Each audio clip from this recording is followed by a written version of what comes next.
Hey guys, welcome back. We are looking at Overthewire Bandit. We've done until level 15. So we log into level 16 and see how we can solve the next 5 levels until level 20. Alright. So as always, let's do SSHER connect to Bandit 16. And we're connected. Now let's go ahead and see how we can solve the level 16. The credentials for the next level can be retrieved by submitting password of the current level to port on localhost ranging from 31,000 to 32,000. First, find out which of those ports have a server listing on them. Then find out which of those speak SSL and which don't. There is only one server that will give the next credit. All right, so we have to find what are all the live ports and then find which ports speak SSL, so on and so forth. One of the really good port scanning utility would be nmap. Nmap would help us determine that.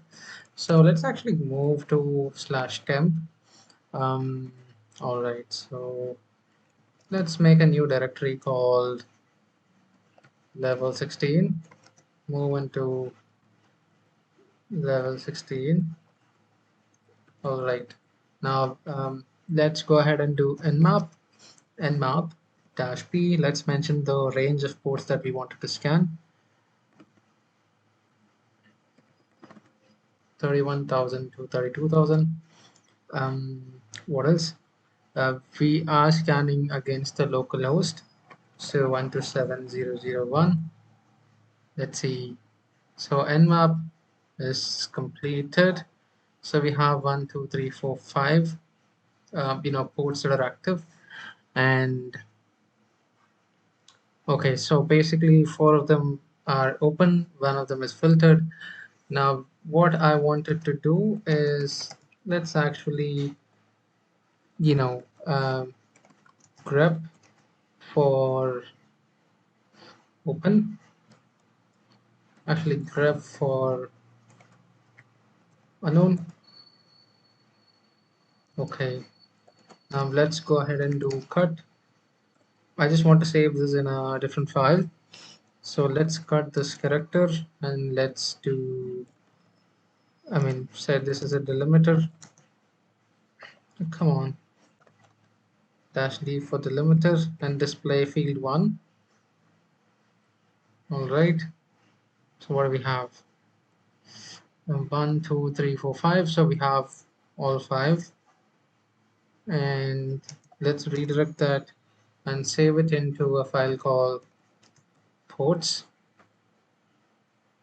All right, so now we have a file called ports. If we read the file called ports, we have 1, 2, 3, 4, and 5. 5 ports saved in the file. Now, what I wanted to do is I wanted to do OpenSSL sconnect dash connect and local host, and then that would be the port number which we need to mention, right? So since we have 5 different port numbers which we have to submit the password to, let's go ahead and grab the password. Let's cat etc bandit pass bandit. What do we have to do? Retrieve the password. Okay, we basically have to submit this level's password. Let's get this level's password. Okay, so let's do cat ports and let's do xargs dash I. Let's do a percent dash c um, sh, and we can do something like OpenSSL sconnect um, dash connect localhost percent. What does it do?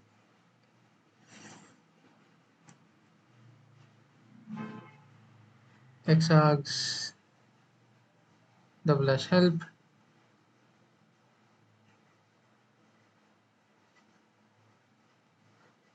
invalid c argument. I have to do sh dash c. All right, s connect is invalid. Its connect should be valid. S client, sorry. S client. All right. All right. So it is working. All we have to do is add a little bit of stuff. Let's cat etc bandit pass bandit. What is it? 16, right? And pipe that to this. Let's see what happens. All right. So let's actually try one by one. Cat bandit. I'm sorry, cat etc bandit pass bandit 16. Let's pipe that to OpenSSL S client connect. And all right, maybe is this the issue?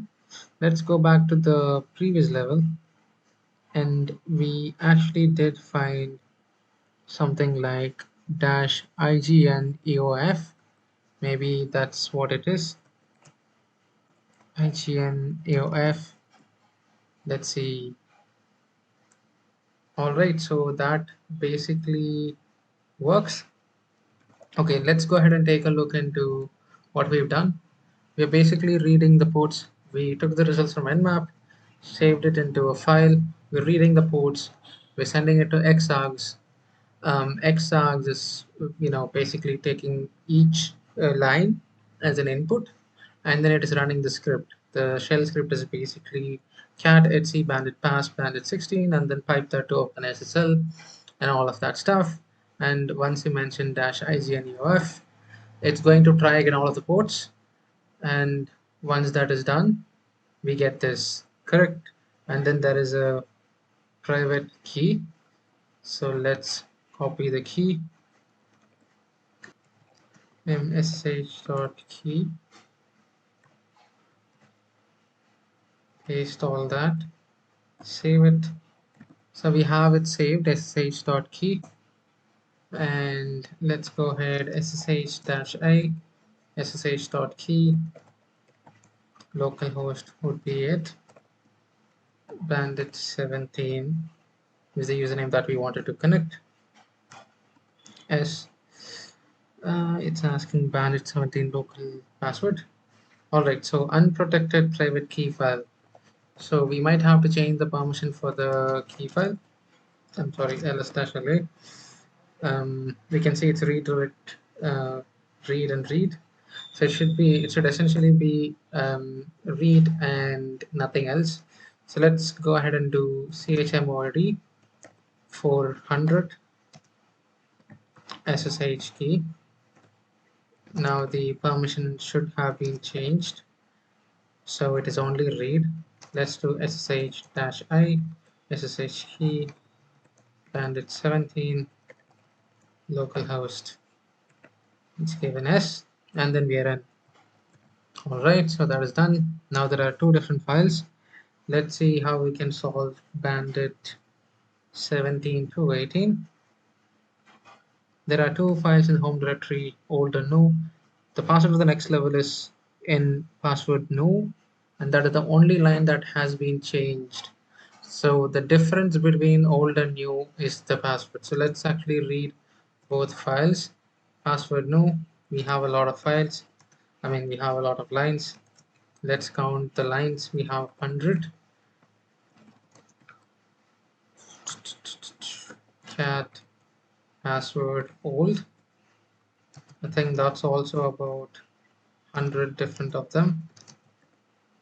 All right. Now let's look at the difference.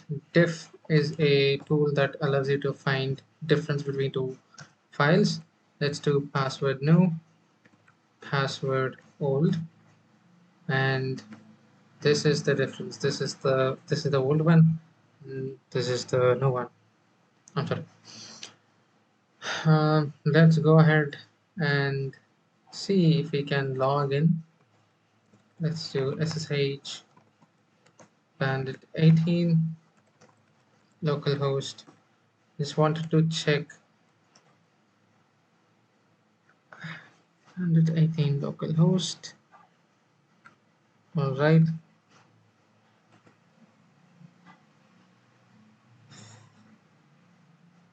All right. So Bandit 18 is logging in, but there is an issue. Even after logging in, it basically logs us out, and it says connection has been closed. Let's actually look into the level 18, see how we can solve that. The password for the next level is stored in a file name readme. Unfortunately, someone has modified the bash rc to log you out when you log in. So essentially, when we log in, it would automatically log us out, right? You can see connection has been closed. Now, one thing with SSH is that SSH-H, you can run commands in SSH, which will basically, it's more like basically gaining a shell access. You can just run a command in SSH, right? So let's actually try and do that. Let's do cat readme.txt, paste in the password.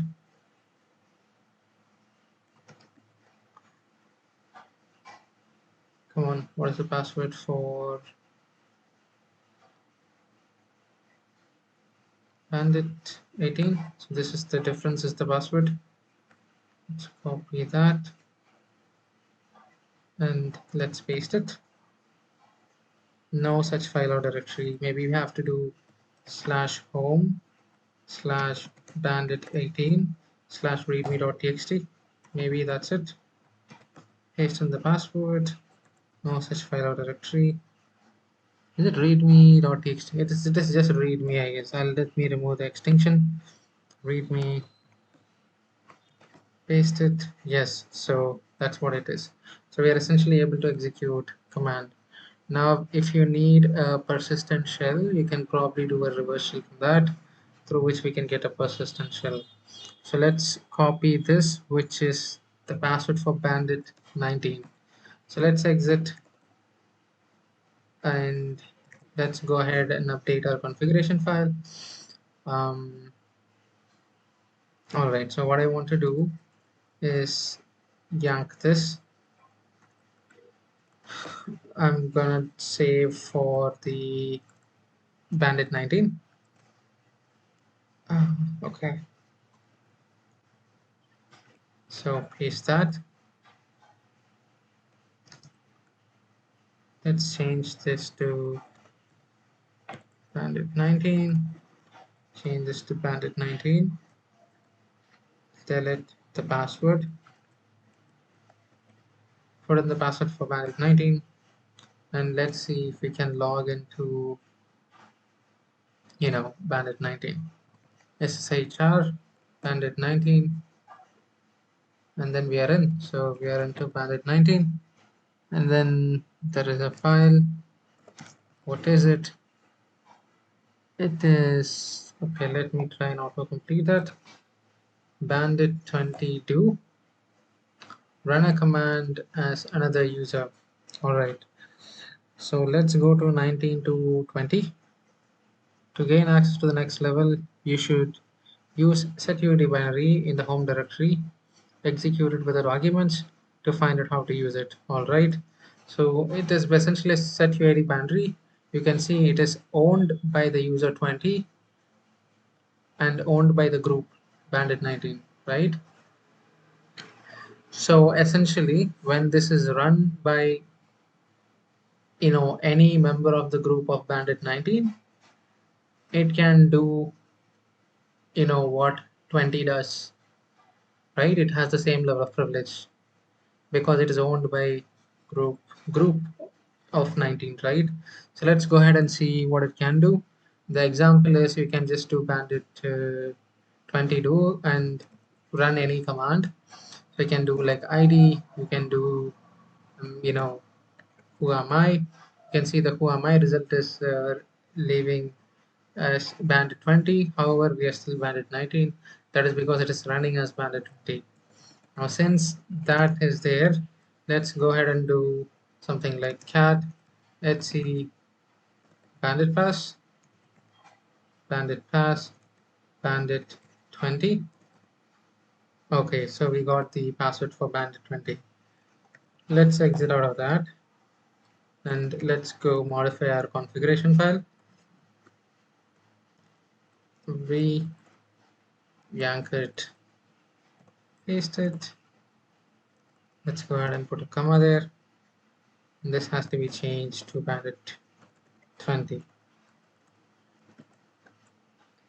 Now let's change the password to bandit 20. Paste it.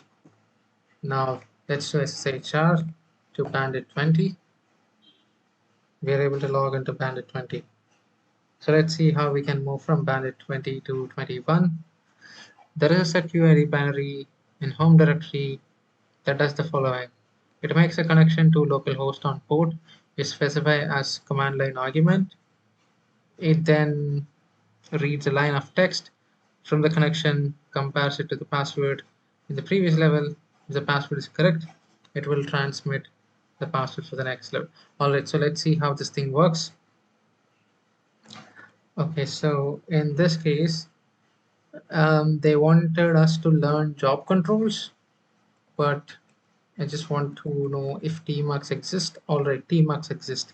If tmux exists, you don't have to, I mean, it's kind of an alternate to job controls. We'll do both ways. Let's do the tmux way. Let's go ahead and split the screen. So we have the upper screen and the lower screen. So let's go to the upper screen, and what we'll do is there is a SSHER binary. So let's run the SSHER binary. It's called SU connect. So we have to mention a port number for it to connect to.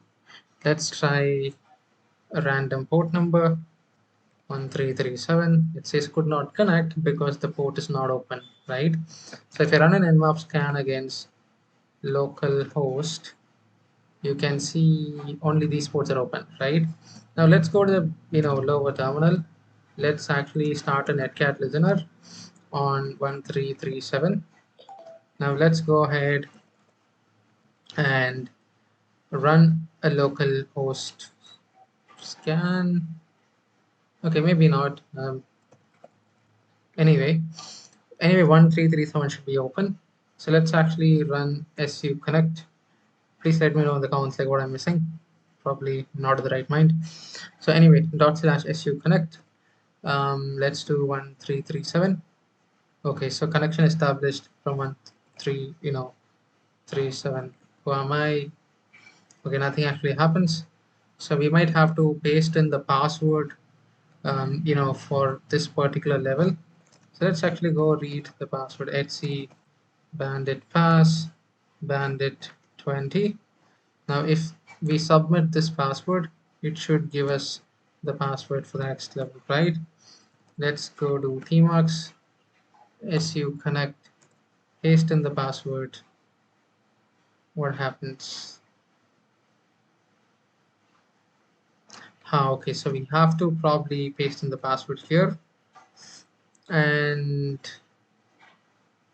password matches, sending next password. Alright, so it has sent us a new password. This is using tmux. However, actually let's copy that. You can do job controls. You can do something like